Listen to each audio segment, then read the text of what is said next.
எனவே நாம் ஆண்டவருக்கு முன்னாடி இருக்கிறோம், ஆண்டவருடைய பிரசன்னத்தில் இருக்கிறோம், ஆண்டவருடைய பார்வையில் இருக்கிறோம் என்பதை உணர்ந்தபடியாக நற்கனை ஆண்டவரை நாம் புகழ்ந்து அவரை போற்றி ஆராதித்து இந்த நற்கனை ஆராதனை முழுமையாய் பங்கெடுக்க ஆவியானவருடைய வல்லமையை கேட்போம்.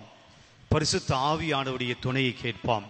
சாத்தான் நம்மை சோதிக்காதபடி, நம்முடைய பல்வேறு பராக்குகளுக்கும் பல்வேறு சிந்தனைகளுக்கும் நம்முடைய மனதை செலுத்தாதபடி ஆவியானவர் நம்மை அபிஷேகம் செய்யும்படியாக அப்போஸ்தலர்களை ஆவியானவர் திடப்படுத்தியது போல, அவர்களை ஜெபிக்க வைத்தது போல, அவர்களை மேல் மாடியில் ஒன்று கூடி ஆண்டவரை புகழ வைத்தது போல என்று நம்மையும் கூட அதே ஆவியானவர் ஜெபிக்கக்கூடிய, ஆண்டவரிடம் மன்றாடக்கூடிய இந்த ஞானத்தையும் வல்லமையும் நம்பிக்கையும் தந்து ஆசீர்வதிக்க வேண்டும் என்று எழுந்து நின்று, அக்கினி மையமே பரிசுத்த ஆவியே எரிதனலாய் எழும்பிடுவீர், அப்பா நிரப்பிடுவீர் என்று சொல்லி பாடுவோம்.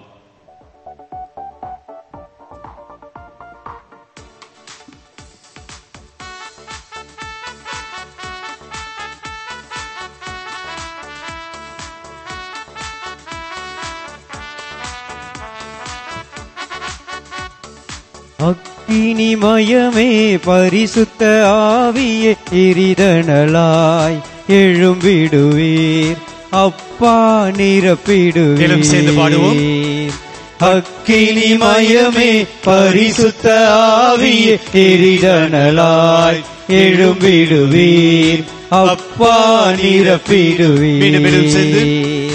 அக்கினிமயமே பரிசுத்த ஆவியே எரிதனலாய் எழும்பிடுவீர், அப்பா நிரப்பிடுவீர். நம்முடைய கடவுள் நம்மை அரவணைக்கிற கடவுளாக இருக்கிறார். தன்னுடைய இரு கரங்களினால் அரவணைக்கிற தெய்வமாய் இருக்கிறார். நம்மை அரவணைத்து அன்பு காட்டுகிற தெய்வமாய் இருக்கிறார். சுமை சுமந்து சோர்ந்திருக்கிற மக்களே, எல்லாரும் என்னை தேடி வாருங்கள் என்று சொல்லி தன்னுடைய இரு கரங்களினால் நம்மை அழைக்கிற, அரவணைக்கிற, ஆறுதல் தருகிற கடவுளாக இருக்கிறார். எனவே அரவணைக்கிற, அன்பு செய்கிற, ஆறுதல் தருகிற, அதிசயம் செய்கிற கடவுளை நாம் புகழ்ந்து பாடுவோம். அணைப்பவரே, ஆறுதல் தருபவரே, அதிசயம் செய்பவரே, எங்கள் துணை நீரே. அணைப்பவரே, ஆறுதல் தருபவரே, அதிசயம் செய்பவரே, எங்கள் துணை நீரே. மீண்டுமாய், அணைப்பவரே, ஆறுதல் தருபவரே, அதிசயம் செய்பவரே, எங்கள் துணை நீரே. அக்கினிமயமே பரிசுத்த ஆவியே எரிதனலாய் எழும்பிடுவீர், அப்பா நிரப்பிடுவீர். எந்த உள்ளம் பாழாய் போனதையா, நம்முடைய உள்ளம் பாழாய் போயிருக்கிறது. பாவத்தை தேடி சென்றிருக்கிறது, இந்த தீமையை தேடி சென்றிருக்கிறது. தீமையிலே நம்முடைய உள்ளம் வாழ்ந்து கொண்டிருக்கிறது. தேவையற்ற எண்ணங்கள், தேவையற்ற காரியங்கள், தேவையற்ற பேச்சுக்கள், தேவையற்ற பார்வைகள், ஒரு பாவ வாழ்க்கையில நம்முடைய உள்ளம் பாழாய் போயிருக்கிறது. ஆண்டவரிடம் ஜெபிப்போம். ஆண்டவரே, பாழாய் போன இந்த இதயம், பாவத்தை தேடுகிற இந்த இதயம், பாவத்திலே வாழ்கின்ற என்னுடைய வாழ்க்கையிலே புதிய இதயத்தை தாரும் ஆண்டவரே, புதிய உள்ளத்தை தாரும் ஆண்டவரே. ஏதோ என்னுடைய பாவப்பட்ட வாழ்க்கை மாற வேண்டும், புதிய இதயத்தை நான் பெற்றுக்கொள்ள வேண்டும் என்று சொல்லி பாடுவோம். எந்த உள்ளமும் பாழாய் போனதையா, புதிய இதயத்தையே என்னுள் மலரச் செய்யும். எந்த உள்ளமும் பாழாய் போனதையா, புதிய இதயத்தையே என்னுள் மலரச் செய்யும். எந்த உள்ளமும் பாழாய் போனதையா, புதிய இதயத்தையே என்னுள் மலரச் செய்யும். அக்கினி மயமே பரிசுத்த ஆவியே எரிதனலாய் எழும்பிடுவீர் அப்பா நிரப்பிடுவீர் அக்கினி மயமே பரிசுத்த ஆவியே எரிதனலாய் எழும்பிடுவீர் அப்பா நிரப்பிடுவீர். நாம் எல்லாம் அபிஷேகம் செய்யப்பட்டிருக்கிறோம். ஆவியினுடைய வல்லமையால் அபிஷேகம் செய்திருக்கிறோம். ஞானஸ்தானத்தின் வழியாக ஆண்டவர் நம்மை தேர்ந்தெடுத்திருக்கிறார். ஞானஸ்தானத்தின் வழியாக அவருடைய முத்திரை நம்மீது கொடுக்கப்பட்டிருக்கிறது. அபிஷேக தைலத்தால் நம்முடைய நெற்றியில, நம்முடைய உச்சம் தடையில சிலுவை அடையாளம் வரைந்து கடவுள் தன்னுடைய முத்திரையை பதித்திருக்கிறார். நாம் ஆண்டவருக்கு உரியவர்கள், நாம் ஆவிக்கு உரியவர்கள், நாம் இயேசுவுக்கு உரியவர்கள். எனவே நம்முடைய கடவுள், நம்முடைய தந்தை, நம்முடைய தெய்வம் நமக்கு முன்பாக இருக்கிறார். எனவே தாழ்ச்சியோடு வாழ, பணிவோடு வாழ, அவருடைய முத்திரையை பெற்ற நாங்கள் அவருக்கு உகந்த மக்களாய் வாழ வேண்டி பாடுவோம். அபிஷேக முத்திரையானவரே தாழ்ச்சியாய் வாழ்ந்திடவே அன்பாய் வழி நடத்தும். அபிஷேக முத்திரையானவரே தாழ்ச்சியாய் வாழ்ந்திடவே அன்பாய் வழி நடத்தும். அபிஷேக முத்திரையானவரே தாழ்ச்சியாய் வாழ்ந்திடவே அன்பாய் வழி நடத்தும். அக்கினி மயமே பரிசுத்த ஆவியே எரிதனலாய் எழும்பிடுவீர் அப்பா நிரப்பிடுவீர். அக்கினி மயமே பரிசுத்த ஆவியே எரிதனலாய் எழும்பிடுவீர் அப்பா நிரப்பிடுவீர் அப்பா நிரப்பிடுவீர் அப்பா நிரப்பிடுவீர். இயேசுவே ஆண்டவர், இயேசுவே ஆண்டவர், இயேசுவே ஆண்டவர், இயேசுவே ஆண்டவர், இயேசுவே ஆண்டவர், இயேசுவே ஆண்டவர், இயேசுவே நல்லவர், இயேசுவே நல்லவர், இயேசுவே நல்லவர், இயேசுவே நல்லவர், இயேசுவே நல்லவர், இயேசுவே நல்லவர், இயேசுவே மீட்பர், இயேசுவே மீட்பர், இயேசுவே மீட்பர், இயேசுவே மீட்பர், இயேசுவே மீட்பர், இயேசுவே மீட்பர். Praise the Lord, Praise the Lord, praise the Lord, praise the Lord, praise the Lord, praise the Lord. Hallelujah, Hallelujah, Hallelujah, Hallelujah, Hallelujah. Hallelujah. அமர்வோம்.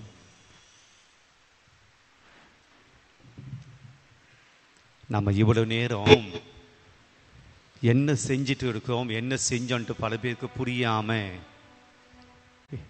அப்படியே வேடிக்கை பார்க்கவர்களாக நின்று கொண்டிருப்பதை நான் பார்க்கிறேன்.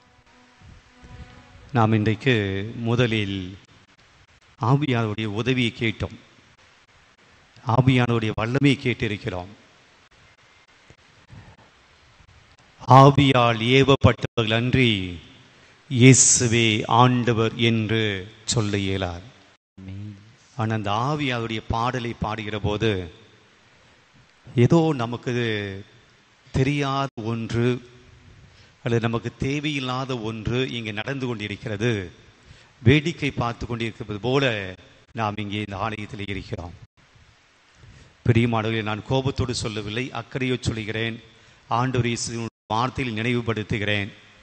ஆண்டவர் என்ன சொல்கிறார் என்றால், ஆண்டவர் இயேசு தன்னுடைய போதனையை சொன்னபோது கேட்காத மக்களை பார்த்து அவர் சொல்லுகிறார், வணங்காத கழுத்துள்ள மக்கள், இவர்களுக்கு செவிகள் இருந்தும் கேட்கவில்லை, இவர்களுக்கு கண்கள் இருந்தும் பார்க்கவில்லை, எனவே இவர்கள் விடுதலை பெறவில்லை, மீட்பு பெறவில்லை என்று எச்சரிக்கிறார். இங்கே என்ன நடக்குதுன்னு பார்க்கிறோம், என்ன ஜெபிக்கப்படுகிறது என்பதை கேட்கிறோம்.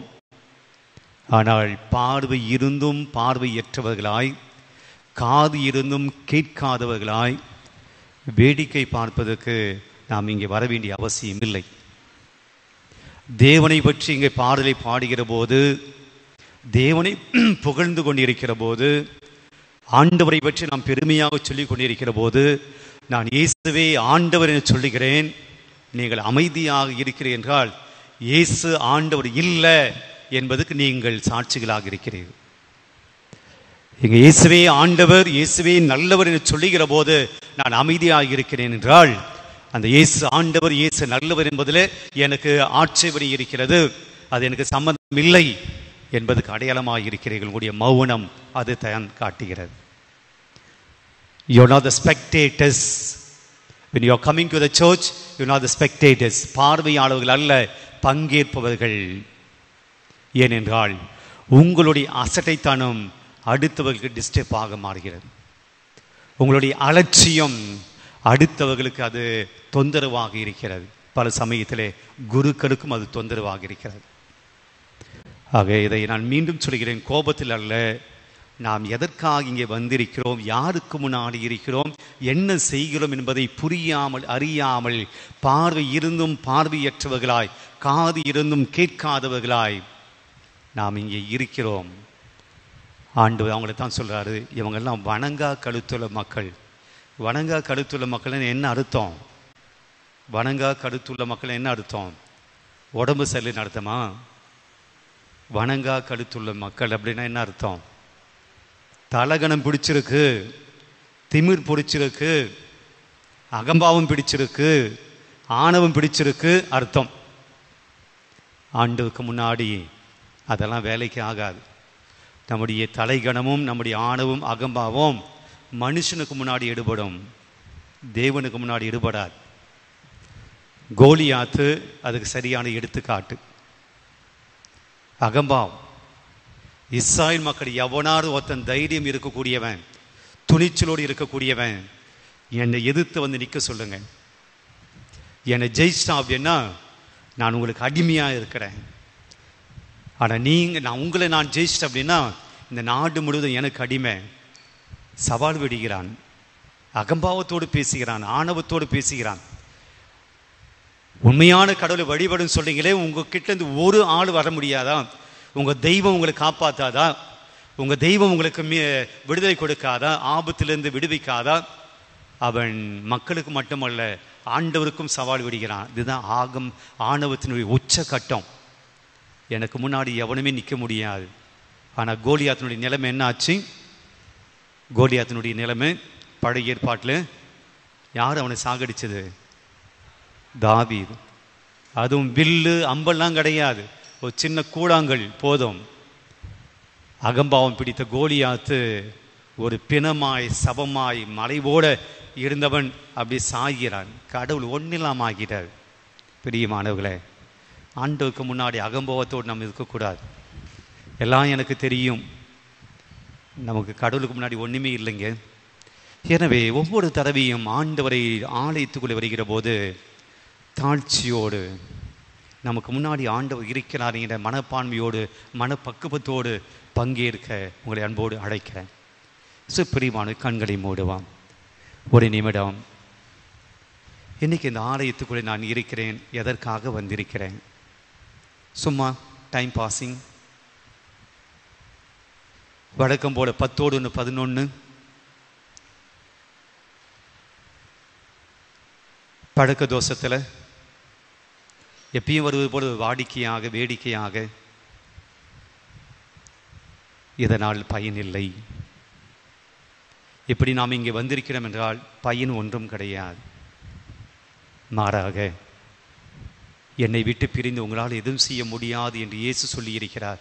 ஆண்டவருடைய உதவி எனக்கு தேவை, ஆண்டவருடைய கிருபை எனக்கு தேவை, ஆண்டவருடைய ஆசீர்வாதம் எனக்கு தேவை.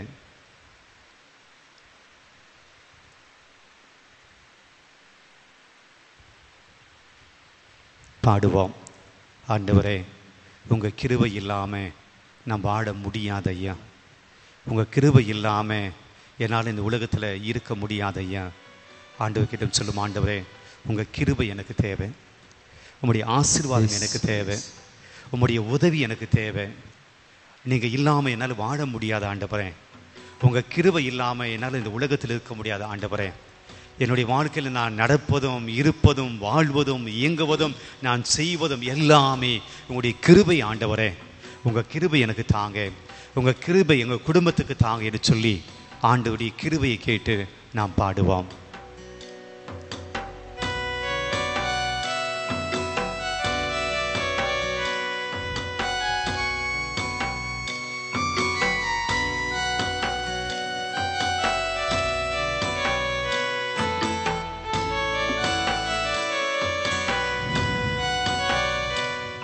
உங்க கிருபை இல்லாம வாழ முடியாதப்பா,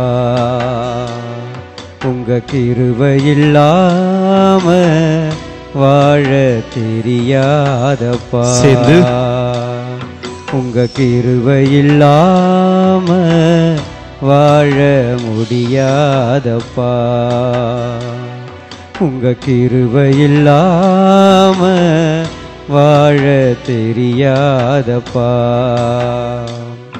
நான் நிற்பதும் உங்க கிருபைதான், நான் நிலைப்பதும் உங்க கிருபைதான், நான் நிற்பதும் உங்க கிருபைதான், நான் நிலைப்பதும் உங்க கிருபைதான், நான் நிற்பதும் நிலைப்பதும் உங்க கிருபைதானப்பா, உங்க கிருபை இல்லாம வாழ முடியாதப்பா, உங்க கிருபை இல்லாம வாழ தெரியாதப்பா. பிரியமானவர்களே, நேற்று உறங்கச் சென்றவர்கள் பல பேர் இந்த உலகத்தில், நேற்று உறங்கச் சென்றவர்கள், தூங்கச் சென்றவர்கள் இன்றைக்கு உயிரோடு இல்லை. பல பேர் இன்று அதுவே அவருடைய வாழ்க்கையினுடைய கடைசி நாளாக மாறியிருக்கிறது. ஆனால் ஆண்டவர் இந்த நாளை நமக்கு தந்திருக்கிறார். காலையில் நாம் எழுகிற போது அவர் புது கிருபையை தந்து நமக்கு இந்த வாழ்நாளை கொடுத்திருக்கிறார். வாழ்நாள் முழுவதுமாக துன்பத்திலே, துயரத்திலே, கஷ்டத்திலே, கவலையிலே நாம் வாழ்ந்து மடிந்து போகாமல் நம்முடைய வாழ்க்கையில மகிழ்ச்சியை தருகிறார், மன நிம்மதியை தந்திருக்கிறார், புது உற்சாகத்தை தந்திருக்கிறார், புது கிருபையை செய்திருக்கிறார். பாடுவோம். காலையில் எழுந்ததும் புது கிருபை தாங்குது, வாழ்நாள் முழுவதும் மகிழ்ச்சிக்குள்ளே நடத்துது. காலையில் எழுந்ததும் புது கிருபை தாங்குது, வாழ்நாள் முழுவதும் மகிழ்ச்சிக்குள்ளே நடத்துது. நிர்மூலமாகாமலே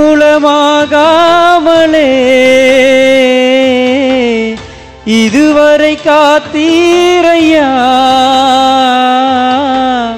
பலவீன நேரங்களில் உன் கிருபை என்னை தாங்குதே. நான் நிற்பதும் நடப்பதும் உங்க கிருபைதானப்பா, உங்க கிருபை இல்லாம வாழ முடியாதப்பா, நாங்க வாழ முடியாத ஆண்டவரே. உங்க கிருபை இல்லாம, உங்க கிருபை இல்லாம வாழ தெரியாத, எங்களுக்கு வாழ தெரியாதப்பா. ஆண்டவரே, உங்களுடைய கிருபையினால் தான் எங்களுடைய வாழ்க்கையில் வரக்கூடிய சத்துருக்கள், தொல்லைகள், பசாசினுடைய தொல்லைகள், அழகினுடைய தொல்லைகள் எங்களை விட்டு அகன்று போகின்றன. வாழ்க்கையில் நாங்கள் சந்திக்கிற சவால்கள், தோல்விகள், ஏமாற்றங்கள், அவமானங்கள், எல்லா விதமான இன்னல்கள், இக்கட்டுக்கள் எல்லாம் ஆண்டவரே உம்முடைய கிருபையால் எங்களை விட்டு அகன்று போகின்றன. உங்க கிருபை இல்லைன்னா ஆண்டவரே எங்களால் வாழ முடியாது. உங்களுடைய கிருபை இல்லைன்னா அழகையினுடைய தொல்லைகள் எங்களால் வாழ்க்கையை தாங்க முடியாத ஆண்டவரே. உம்முடைய கிருபையினால் சத்துருக்களை அழித்திருக்கிறேன். உங்களுடைய கிருபையினால் எங்களுடைய ஆன்மாவை சஞ்சலப்படுத்துகிற யாவையும் நீர் அடியோடு விதைத்திருக்கிறேன். நன்றி சொல்லி பாடுகிறோம். உமது கிருபையினால் சத்துருக்களை அழித்திடுவீர், ஆத்துமாவை சஞ்சலப்படுத்தும் யாவரையும் சங்கரிப்பீர். உமது கிருபையினால் சத்துருக்களை அழித்திடுவீர், ஆத்துமாவை சஞ்சலப்படுத்தும் யாவரையும் சங்கரிப்பீர். உமது அடிமை நானையா, எனது தெய்வம் நீரையா.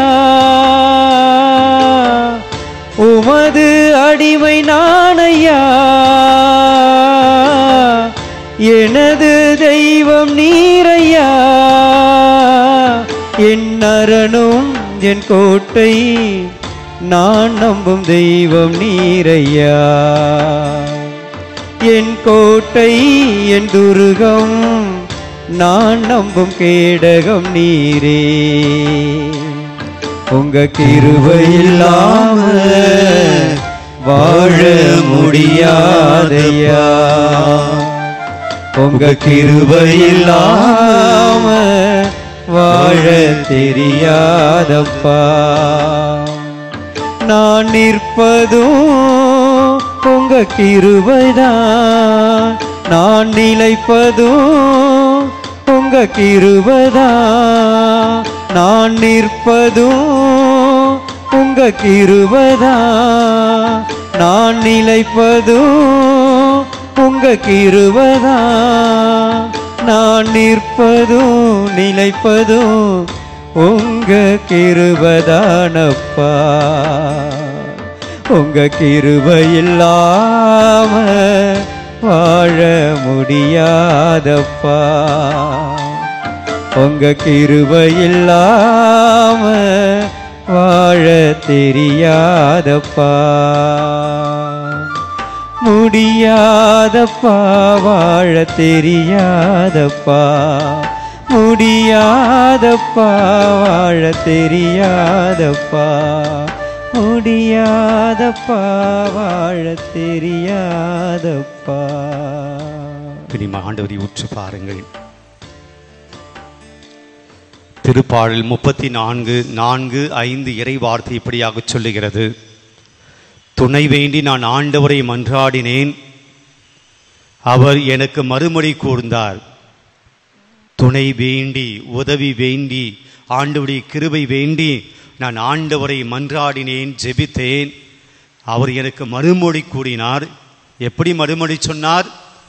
எல்லா வகையான அச்சத்தினின்றும் அவர் என்னை விடுவித்தார். என் வாழ்க்கையில் இருக்கக்கூடிய எல்லாவித பயத்தை போக்கிட்டாரு.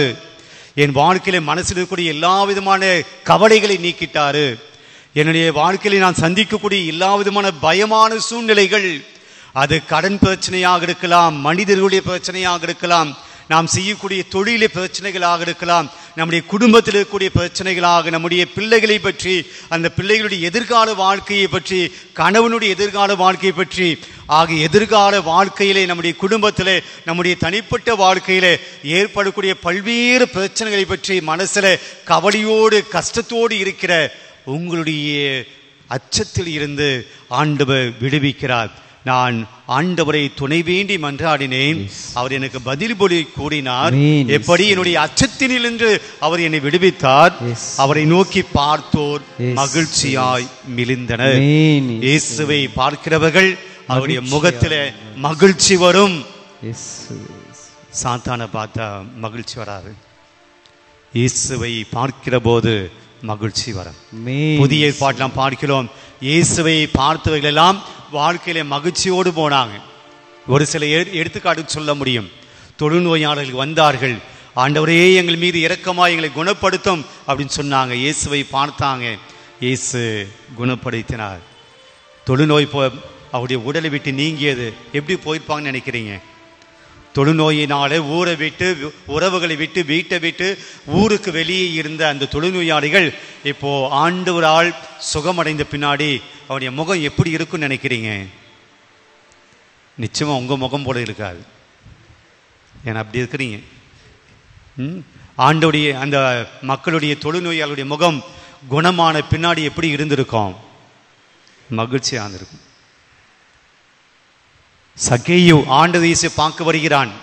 இதுவரையில நீ பாவிடா, நீ கேடிடா, நீ கெட்டவன், உன்னால எத்தனை குடும்பங்கள் சபிக்கப்பட்டன, வரி வசூலித்து எங்களுடைய வாழ்க்கையெல்லாம் கொள்ளையடிக்கிறியே, எங்க குடும்பத்தை கொள்ளையடிக்கிறியே என்று சக்கேயுவை பாவி என்று சொல்லி ஒதுக்கி வச்சாங்க.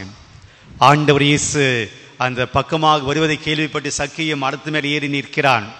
இயேசு அவனை பார்க்கிறார். சக்கேயு இறங்கி வா, நான் உன்னுடைய வீட்டில் நான் தங்க வேண்டும்.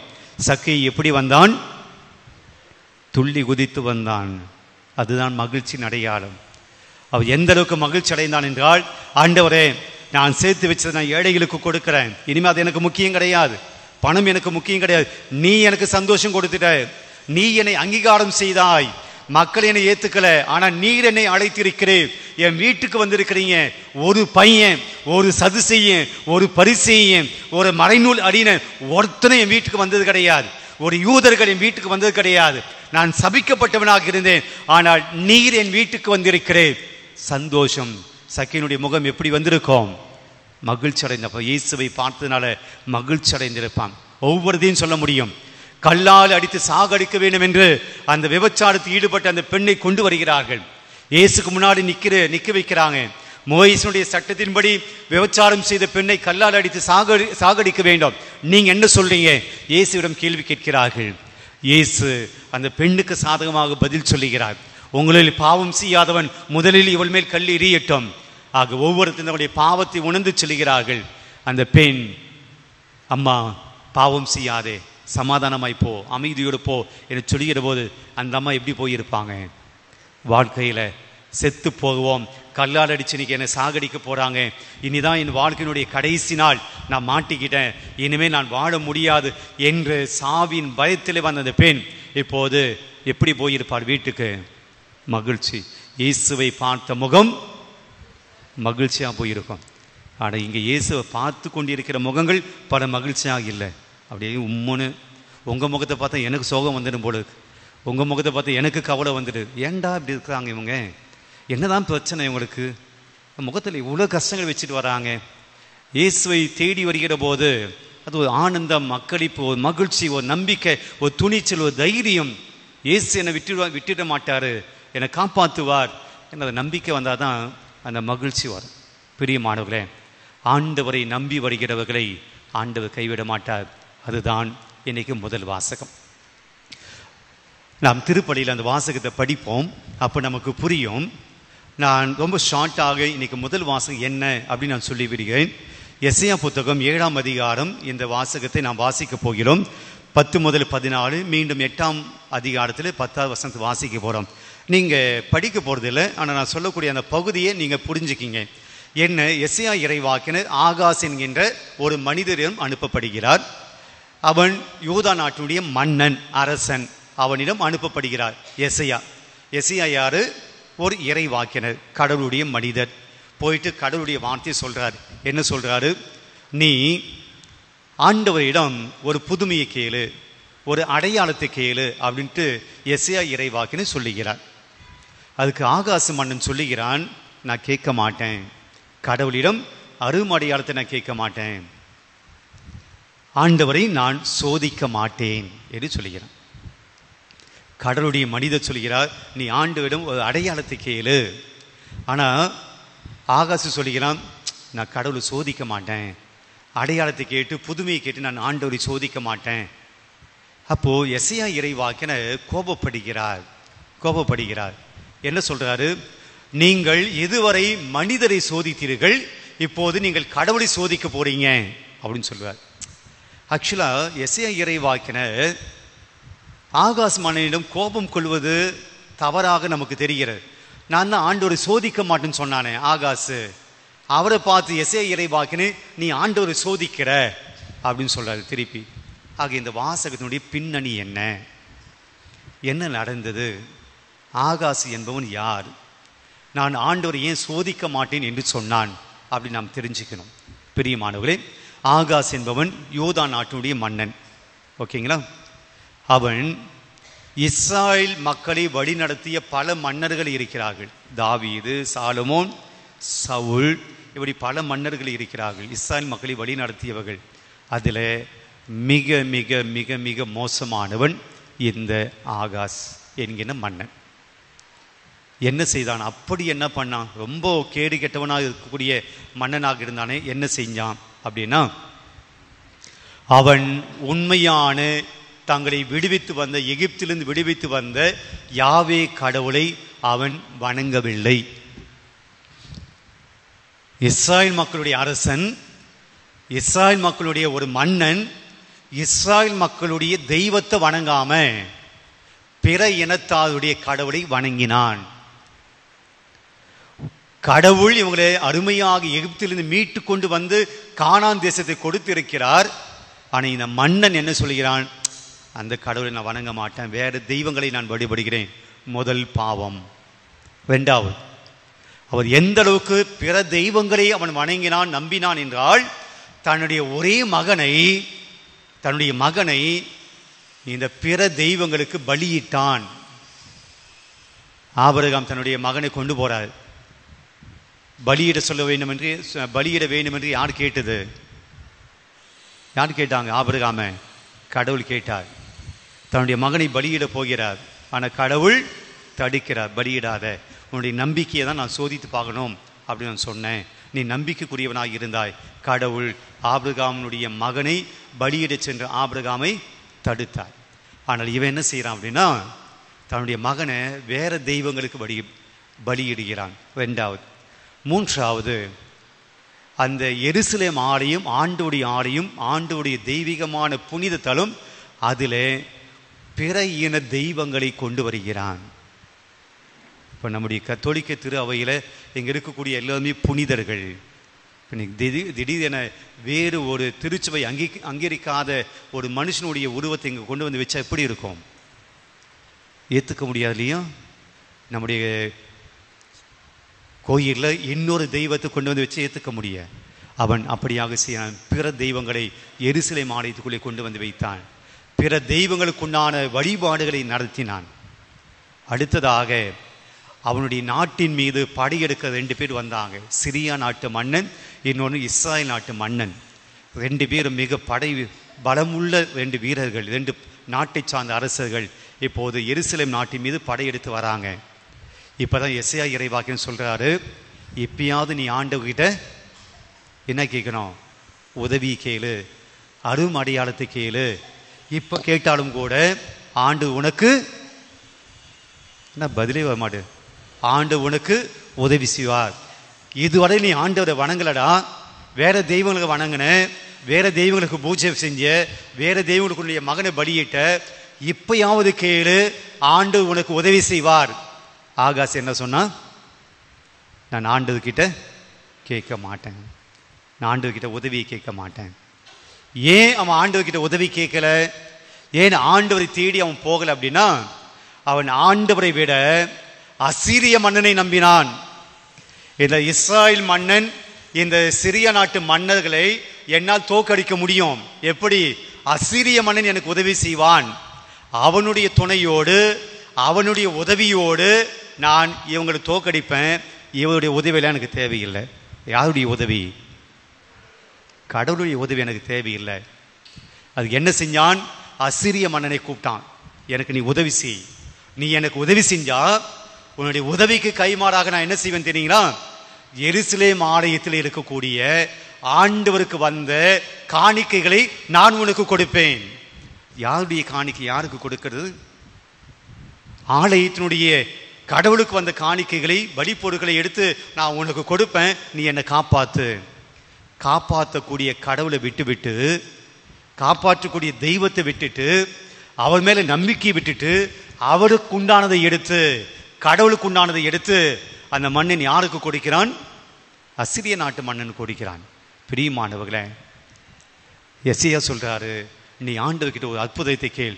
விண்ணிலோ பாதாளத்திலோ எங்க வேணாலும் அற்புதத்தை கேளு, அவர் உனக்கு உதவி செய்வார். அவன் சொன்னான், நான் கேட்க மாட்டேன். ஏதோ அவன் சொல்றதை பார்த்தா நல்ல மனுஷன் போல தெரியுது. நான் ஆண்டவரை சோதிக்க மாட்டேன், நான் ஆண்டவர்கிட்ட புதுமையை கேட்க மாட்டேன். ஏதோ கடவுளுக்கு பயந்தவன் போல. அப்படி கிடையாது. அவன் கடவுளுக்கு பயப்படல, கடவுள் மேல நம்பிக்கை இல்லாமல் இருந்தான். மனுஷனை நம்பினான், தெய்வத்தை நம்பல. பிரியமானவரே, என்ன நடந்தது? அது பின்பாக நான் வாசித்து கொண்டு போனோம் என்றால், இன்னைக்கு முதல் வாசகம் அதோடு நிற்குது. அது பின்பாக நான் வாசித்து கொண்டே போனோம் என்றால், எந்த அசீரிய மன்னனை அந்த ஆகாசு நம்பினானோ, எந்த அசீரிய படைகளை நம்பி இந்த கடவுளை கைவிட்டுட்டு கடவுளை நம்பாம அந்த மனுஷனை நம்பினானோ, அதே அசீரிய மன்னனால் யார் தோற்கடிக்கப்படுகிறார்? இந்த ஆகாசு தோற்கடிக்கப்பட்டான். யாரை நம்பினானோ, எந்த மனிதனை நம்பினானோ அவனே இவனுக்கு எதிரியாக மாறினான். கடவுளை தேடி போகாமல், கடவுளுடைய உதவியை கேட்காம, கடவுளுடைய கிருபையை கேட்காம மனுஷனை நம்பி போனதுனால என்ன ஆச்சு? அவன் தன்னுடைய பதவியை இழக்கிறான், நாட்டை இழக்கிறான். பிரியமானவர்களே, சில சமயத்தில் நாமும் கூட கடவுளை நம்புவதை விட இந்த உலகத்தையும் இந்த உலக மனிதர்களையும், நாம் வைத்திருக்கக்கூடிய இந்த அதிகாரம், நாம் வைத்திருக்கக்கூடிய அறிவு, நாம் வைத்திருக்கக்கூடிய ஆள்பலம், இந்த சமூகத்தை எனக்கு இருக்கக்கூடிய ஒரு அந்தஸ்து, இதை என்னை காப்பாற்றிடும், இதை என்னை காப்பாற்றும் என்று நாம் நம்புகிறோம். ஒருவேளை கொஞ்ச நாள் அது காப்பாற்றும், கொஞ்ச நாள் அது நமக்கு பக்கபலமாக இருக்கும். நம்முடைய பணம் நமக்கு வெற்றியை கொடுக்கும், நம்முடைய பலம் நமக்கு வெற்றியை கொடுக்கும், நம்மோடு இருக்கக்கூடிய அறிவு நமக்கு வெற்றியை கொடுக்கும். ஆனால் எல்லா நேரத்திலும் அது நமக்கு உதவியாக இருக்காது. ஆண்டவர் இயேசு சொல்லுகிறார், யோவான் நற்செய்தி 15ஆம் அதிகாரத்தில் நாம் பார்க்கிறோம். தன்னுடைய சீடர்களை பார்த்து சொல்லுவார், நீங்கள் என்னுள்ளும் நான் உங்களிலும் இருந்தால் உங்களுக்கு மகிழ்ச்சி கிடைக்கும். என்னை விட்டு பிரிந்து உங்களால் எதுவும் செய்ய முடியாது. ஆண்டவரை விட்டு பிரிந்து நம்மால் எதுவும் செய்ய முடியாது. பிரியமான, இன்றைக்கு சற்று நேரம் நம்முடைய வாழ்க்கையை யோசிப்போம். நாம் யாரை இறுக்கமாக பிடித்திருக்கிறோம்? யாரை இறுக்கமாக பிடிச்சிருக்கோம்? ஆலயத்துக்கு வருகிற போது கடவுளை இறுக்கமாக பிடிச்சிக்கிறோம். ஆனால் ஆலயத்துக்கு வெளியே போன போது நாம் யாரை அதிகமாக நம்புகிறோம்? நமக்கு உதவி செய்யக்கூடியவர் யார் என்பதை நாம் அதிகமாக நம்புகிறோம். மனிதர்கள், நம்முடைய பணம், நம்முடைய அறிவு, நம்முடைய செல்வாக்கு. இன்றைக்கு ஆண்டவர் சொல்லுகிறார், இதைத்தான் நான் தொடக்கத்தில் சொன்னேன். கோலியாத்து அவன் யாரை நம்பி வந்தான்? இஸ்ராயேல் மக்களை தன்னுடைய படையை வைத்து அழித்துவிட வேண்டும் என்று அவன் யாரை நம்பி வந்தான்? தன்னை நம்பி வந்தான், தன்னுடைய போர் திறமையை நம்பி வந்தான், தன்னுடைய உடல் பலத்தை நம்பி வந்தான், தன்னுடைய ஆயுதங்களை நம்பி வந்தான், தனக்கு பின்னாடி இருக்கக்கூடிய படை வீரர்களை நம்பி வந்தான். வந்து சவால் விட்டான். ஆனால் அவனுக்கு முன்னாடி ஒரு சின்ன பையன் வந்தான். யார் இது? தாவீது. அவன் சொல்லுகிறான், நான் என்னுடைய படை கருவிகளோ அல்லது போர் பயிற்சியோ அதெல்லாம் நான் நம்பி வரல. ஏன்னா அது என்கிட்ட இல்லவும் இல்லை. நான் யாரை நம்பி வருகிறேன்? நான் ஆண்டவரை நம்பி வருகிறேன். பிரியமானவர்களே, தன்னை நம்பி வந்தவன் ஜெயிச்சானா? ஆண்டவரை நம்பி வந்தவன் ஜெயிச்சானா? அங்கே ஐயோ பதிலே வரல. ஆண்டவரை நம்பி வந்தவன் தான் ஜெயிச்சான். எல்லா நேரத்திலையும் உங்களை நம்பிடாதீங்க. எல்லா நேரத்திலும் உங்களுடைய பணத்தை நம்பி வாழ முடியாது.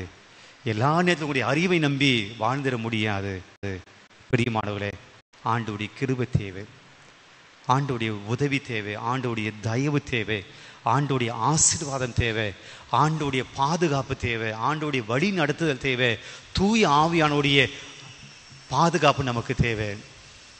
இல்லை அப்படின்னா பிரியமானவர்களே, என்னை விட்டு நீங்கள் பிரிந்து போனால் எப்படி இருப்பீங்க? திராட்சை செடியோடு இல்லாத கிளைகள் காய்ந்து போகின்றன. வாழ்க்கையில் காய்ந்து போயிடுவோம். சற்று நேரம் யோசிப்போம். நான் யாரை நம்புகிறேன்? என் வாழ்க்கையில் நான் கடவுளுக்கு கொடுக்கக்கூடிய முக்கியத்துவம் என்ன? சில சமயத்தில் கடவுள் எனக்கு 2ஆம் பட்சமாக இருக்கிறார். அவர் ஏதோ வழிபாட்டுக்கான ஒரு மனிதர், அவர் கோயிலுக்கு வருகிற போது அவர் எனக்கு தேவை. கோயிலுக்கு உண்டான ஒரு மனுஷன், கோயிலுக்கு வந்தால் அவர் எனக்கு தேவை. மற்ற நேரத்தில் ஆண்டவர் எனக்கு தேவையில்லை, இந்த தெய்வம் எனக்கு தேவையில்லை என்று நாம் வாழ்ந்து கொண்டிருக்கிறோம். இன்றைக்கு மதுரவாசம் சொல்லுகிறது, கடவுளை நம்பாமல் மனிதனை நம்பி போனவன் அவன் வாழ்க்கையிலே அழிவுற்றான், தோற்று போனான். தோற்று போகக்கூடாதுங்க. வாழ்க்கையிலே தோற்று போகக்கூடாது. உங்கள் வாழ்க்கையில் நீங்கள் தோற்று போகாமல் இருக்க வேண்டும் என்றால் எப்போதுமே நம்மோடு இருக்கக்கூடிய வெற்றியை கொடுக்கக்கூடிய இந்த தெய்வத்தை நாம் நம்பணும். சற்று நேரம் மௌனமாய் ஆண்டவருடைய கரத்தில் நம்ம ஒப்பு கொடுப்போம். உங்கள் குடும்பத்தை ஒப்பு கொடுங்க. உங்கள் கணவனை ஒப்புக்கொடுங்கள், மனைவியை ஒப்புக்கொடுங்கள், பிள்ளைகளை ஒப்புக்கொடுங்கள். சற்று நேரம் ஜெபிப்போம்.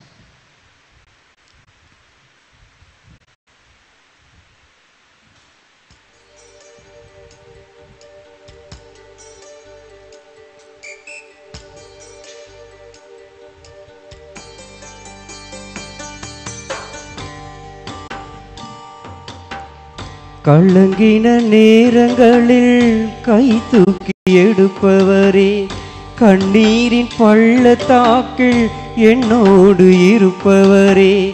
கலங்கின நேரங்களில் கை தூக்கி எடுப்பவரே, கண்ணீரின் பள்ளத்தாக்கில் என்னோடு இருப்பவரே.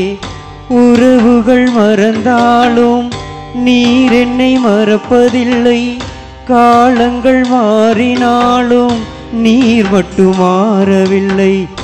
உறவுகள் மறந்தாலும் நீர் என்னை மறப்பதில்லை, காலங்கள் மாறினாலும் நீர் மட்டும் மாறவில்லை. நீங்கதாப்பா என் நம்பிக்கை, உம்மை அன்றி வேறு துணை இல்லை. நீங்கதாப்பா என் நம்பிக்கை, உம்மை அன்றி வேறு துணை இல்லை.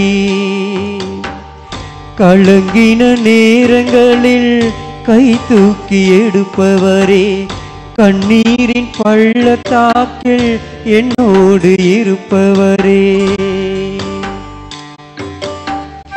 தேவைகள் ஆயிரம் என்னுள் இருப்பினும் சோர்ந்து போவதில்லை, என்னோடு நீர் இருக்க. தேவைகள் ஆயிரம் என்னுள் இருப்பினும் சோர்ந்து போவதில்லை, என்னோடு நீர் இருக்க. தேவையை காட்டிலும் பெரியவர் நீரல்லோ, நினைப்பதை காட்டிலும் செய்பவர் நீரல்லோ. தேவையை காட்டிலும் பெரியவர் நீரல்லோ, நினைப்பதை காட்டிலும் செய்பவர் நீரல்லோ. நீங்கதாப்பா என் நம்பிக்கை, உம்மை அன்றி வேறு துணை இல்லை. நீங்கதாப்பா என் நம்பிக்கை, உம்மை அன்றி வேறு துணை இல்லை. கண்களை மூடுவோம். நம்முடைய இதயத்தை ஆண்டவருடைய கரத்தில் ஒப்புக் கொடுப்போம். ஆண்டவர் இயேசுனுடைய பிரசனம் நம்முடைய மத்தியிலே. நான் இயேசுக்கு முன்னாடி இருக்கிறேன், இயேசு என்னை பார்க்கிறார், என்னை சுகப்படுத்துகிற, வாழ்விக்கிற, என்னை மகிழ்ச்சிப்படுத்துகிற, எனக்கு வழிகாட்டுகிற, எனக்கு எல்லாமுமாய் இருக்கக்கூடிய என் தேவன் எனக்கு முன்னாடி இருக்கிறார் என்பதை உணர்ந்தபடியாக நம்பிக்கையோடு செபிப்போம். நம்முடைய குடும்பத்தையும், குடும்பத்தில் எல்லா துன்பங்களையும், துயரங்களையும், பிரச்சனைகளையும், வேதனைகளையும், கவலைகளையும், எல்லா விதமான தோல்விகளையும், ஏமாற்றங்களையும் ஆண்டவருடைய கரத்திலே இந்த நேரத்தில் ஒப்புக் கொடுப்போம். ஒரு நிமிஷம் மௌனமாய் உங்கள் மனசில் இருக்கக்கூடிய துக்கம், உங்கள் மனசில் இருக்கக்கூடிய கவலை, உங்கள் மனதில் சுமந்து வந்திருக்கக்கூடிய போராட்டங்கள் எதுவாக இருந்தாலும் ஏதோ ஆண்டவருடைய கரத்தில் ஒப்புக் கொடுங்க. தாழ்ச்சியோட ஆண்டவரை நம்பி நாம் ஜெபிக்கிற ஜெபத்தை ஆண்டவர் ஒருபோதும் மறுக்க மாட்டார். இன்றைக்கு திருப்பாடல் நாம் வாசித்த 34ஆம் அதிகாரம் திருப்பாடல் 4:5 ஆண்டவரை நோக்கி பார்த்தோர் மகிழ்ச்சியால் மிளிந்தனர், அவர்கள் முகம் அவமானத்துக்கு உள்ளாகவில்லை. பிரியமானவர்களே, உங்கள் முகத்தை அவமானத்தை ஆண்டவர் கொண்டு வர மாட்டார்.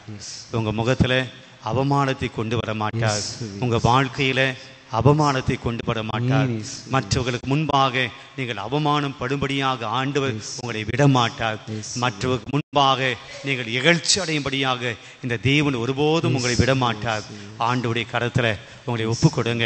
உங்களுடைய குறைகள், உங்களுடைய இயலாமைகள், உங்களுடைய பிரச்சனைகள், உங்களுடைய வேதனைகள், உங்களுடைய எதிர்பார்ப்புகள், உங்களுடைய தோல்விகள், உங்களுடைய அவமானங்கள், எல்லா விதமான விண்ணப்பங்கள், மன்றாட்டுகள் எல்லாவற்றையும் ஆண்டவரே, உம்முடைய கரத்திலே நான் என்னை கொடுக்கிறேன். என் குடும்பத்தினுடைய வேதனைகள், என் குடும்பத்தினுடைய கஷ்டங்கள், என் கண்ணீர் எல்லாம் உமக்கு தெரிந்தவையா இருக்கிறேன் ஆண்டவரே. ஆனாலும் கூட நீ சொன்னீரே, கேளுங்கள் கொடுக்கப்படும் என்று சொன்னீரே, தட்டுங்கள் திறக்கப்படும் என்று சொன்னீரே. ஆண்டவரை நம்பிக்கையோடு கேட்கிறேன், நம்பிக்கையோடு ஜெபிக்கிறேன் ஆண்டவரே. என்னுடைய முகத்திலே நீர் அவமானப்படும்படியாக என்னை விட்டுட மாட்டீங்க. என் முகத்திலே நான் அவமானம் படும்படியாக என்னை விட்டுட மாட்டீங்கன்னு நான் நம்புகிறேன் என்று சொல்லி ஆண்டவருடைய கரத்திலே நாம் நம்மை முழுமையாய் ஒப்பு கொடுப்போம். நம்முடைய தேவைகளை, நம்முடைய கவலைகளை ஆண்டவர் ஒப்பு கொடுத்து ஜெபிப்போம்.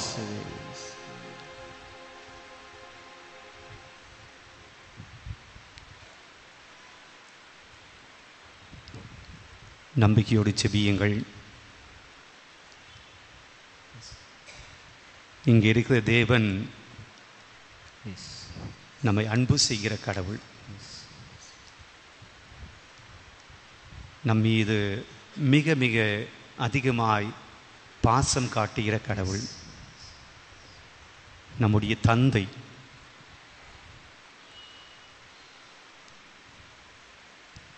உங்கள் துக்கங்கள், சோகங்கள் எல்லாவற்றையும் ஆண்டவருடைய கரத்தில் ஒப்புக் கொடுங்க. நான் மீண்டும் சொல்கிறேன், வேடிக்கை பார்ப்பதற்கு நாம் இங்கே வர வேண்டிய அவசியம் இல்லை. ஏதோ நடக்கிறது என்று வேடிக்கை பார்ப்பதற்கு நாம் இங்கே இருக்க வேண்டிய அவசியம் இல்லை. ஆண்டவருடைய கிருபை யாருக்கெல்லாம் தேவைப்படுது என்பதை உணர்கிறீர்களோ அவங்க ஜெபிப்பாங்க. எனக்கு ஆண்டவருடைய உதவி தேவையில்லை, எனக்கு அசீரிய மன்னனுடைய உதவி இருக்கு என்று ஆகாஷ் நினைத்தது போல, எனக்கு இந்த தேவனுடைய உதவியெல்லாம் தேவையில்லை, எனக்கு பணம் இருக்குது, எனக்கு செல்வாக்கு இருக்குது, நான் என் வாழ்க்கையை நான் பார்த்துக்க முடியும். அழிவு தான் மிச்சம், ஏமாற்றம் தான் மிச்சம். ஆண்டவரே, எங்களுடைய கஷ்டங்கள், வேதனைகள், கண்ணீர், மனபாரங்கள், மனப்போராட்டங்கள், கடன் தொல்லைகள், குடும்ப பிரச்சனைகள், என்னுடைய உறவில் இருக்கக்கூடிய பிரச்சனைகள், என்னுடைய பிள்ளைகளுடைய வாழ்க்கை, அவருடைய படிப்பு, அவருடைய எதிர்காலம் எல்லாவற்றையும் ஆண்டவரே தெய்வமே உங்கள் கரத்தில் நாங்கள் ஒப்பு கொடுக்கிறோம். யாரெல்லாம் நம்பிக்கையோடு ஏதோமை பார்த்து ஜெபித்து கொண்டிருக்கிறார்களோ ஆண்டவரே, அவருடைய விண்ணப்பத்தை கேளும் ஆண்டவரே, அவருடைய ஜெபத்தை கேளும் ஆண்டவரே. உம்மை நம்பி வந்திருக்கிற, நம்பிக்கையோடு ஜெபித்து கொண்டிருக்கிற இந்த பிள்ளைகளுடைய வேண்டுதலை கேளும். ஆசீர்வதியும் ஆண்டவரே, உம்முடைய கிருபையால் ஆசீர்வதியும், உம்முடைய ஆசீர்வாதத்தால் நிரப்பம், உம்முடைய அபிஷேகத்தால் நிரப்பம், நல் வாழ்வினால் நிரப்பம், நன்மைகளினால் நிரப்பம்.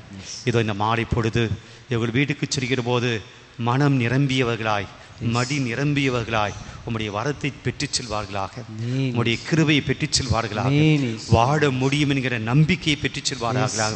என் ஆண்டவர் என்னோடு இருக்கிறார், என் தெய்வம் என்னோடு இருக்கிறார், நான் எதற்கும் பயப்பட மாட்டேன், எதை கண்டு நான் அச்சப்பட மாட்டேன். நான் ஆண்டவரை நோக்கி மன்றாடினேன், அவர் எனக்கு மறுமொழி கூர்ந்தார், எல்லா வகையான அச்சத்தினின்றும் அவர் என்னை விடுவித்தார். நம்பிக்கையோடு சொல்லக்கூடிய அந்த தைரியத்தை, அந்த நம்பிக்கை ஆண்டவர் நாம் கொடுக்கும்படியாக நாம் முழந்தால் படியிட்டு ஆண்டோடைய ஆசீர்வாதத்தை கேட்டு நாம் ஜெபிப்போம். மாண்புய கீதம் பாடுவோம்.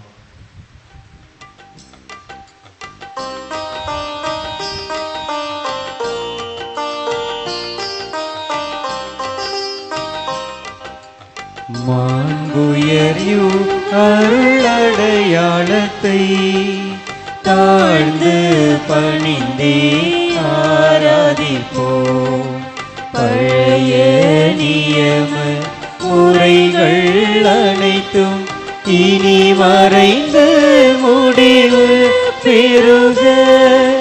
புதிய நியம முறைகள் வருக. புலன்களாலே மனிதன் இதனை அறிய இயலா. குறைகள் நீக்க நம்பிக்கையின் உதவி பெறுக. தந்தை அவர்க்கும் மகன் இவர்க்கும் புகழ்ச்சியோடு வெற்றியார்ப்போம். மீட்பின் பெருமை மாட்சிமையோடு வலிமை வாழ்த்து யாவுமாக இருவரிடமாய் வருகின்றவராம் தூய ஆவி ஆனவர்க்கும் அளவில்லாத சம புகழ்ச்சி என்றுமே உண்டாவதாக.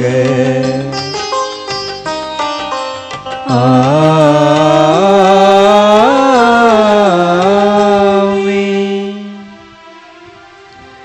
மன்றாடுவோமாக. இறைவா, இந்த வியப்புக்குரிய அருளடையாளத்திலே உம்முடைய பாடுகளின் நினைவை எங்களுக்கு விட்டு சென்றீரே. உம் திருவுட திரு ரத்தமாகியவற்றின் தூய மறைப்பொருளை வணங்கும் நாங்கள் உமது மீட்பின் பயனை இடைவிடாமல் துய்த்துணர்ந்து மகிழ அருள்வீராக. தந்தையாகி இறைவனோடு தூயாவியாரின் ஒன்றிப்பில் இறைவனாய் என்றென்றும் வாழ்ந்து ஆட்சி செய்கின்ற உம்மை மன்றாடுகின்றோம். ஆமென்.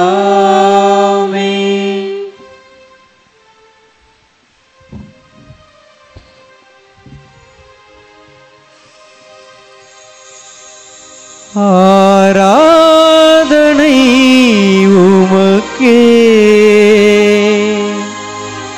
நாளெல்லாம் ஆராதனை